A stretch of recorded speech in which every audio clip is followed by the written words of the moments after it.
kusafishwa dhahabu. Chuma nukusimbo kula ati na ngandu nikuyeyusha kula maweni. Msimbi wa madini nukure hata akizani nikumalaka za vilindi vya dunia.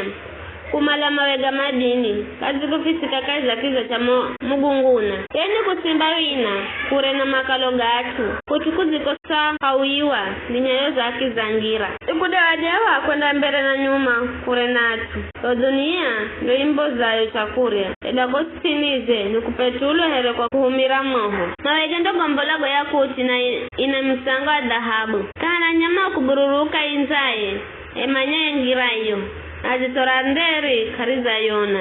Anyama ambara akuzionya kama za ishoga na hata simba kama za ikirira. Mudamu nukurigolozera mkono wa iwe komu nukuipetula mirima kulako misinjini nukuisimba mitaru mumaweni na zitora kwakwe nukuona kile iwera tamani nikuifunga jo vizuho ili visituze na kujamboza mlangaza ni vitu vindijo fitika ela hekime endapatikana hii na ufahamu na kalahi mudamu kamanya tamanie na kaipatika na kaizensi ya Mario moyo kilindiki namba kaimondani mwangu na bahari namba kaihanga nami. Hekima kaigula na dhahabu na fedha kaidi makupimwa here tamanie. Kaidi makugula na dhahabu ya ofiri hedu shohamu ya tamani hedu ya kutia bulu. Kaidi makwala nishona dhahabu hedu kilolo safi hedu kuka kanwa na viaja dhahabu safi. Hekima ina tamani kirafa dhaluka na bilauri beye na kira beya lulu ya kuti ya rangi ya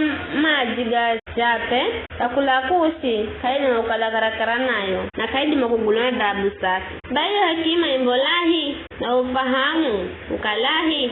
Hekima za fiso kwa kila chumbe kilicho moyo na kufiso nyama wa mahaha abadoni na kifa ni kuwamba kudasikira gumiwe na masikiro gevu lungu ndai manyaye ngira ya kwenda kwa iriko kiza ndai manyaye hoi kalaho mana naona hata pembe za dunia na naona kila kitu kilicho chini ya mlungu. Ario luhende ya lunguta lukale na nguvu na kugapima gomazi aroi kira mhula amuri na ngira ya lumete Johore wana hekima na kuitangaza waimarisha na kuichunguza unyaki mwamba mdamu lola kumwaguhabu wana ndo hekima na kuzitenga na uwe ndo ufahamu.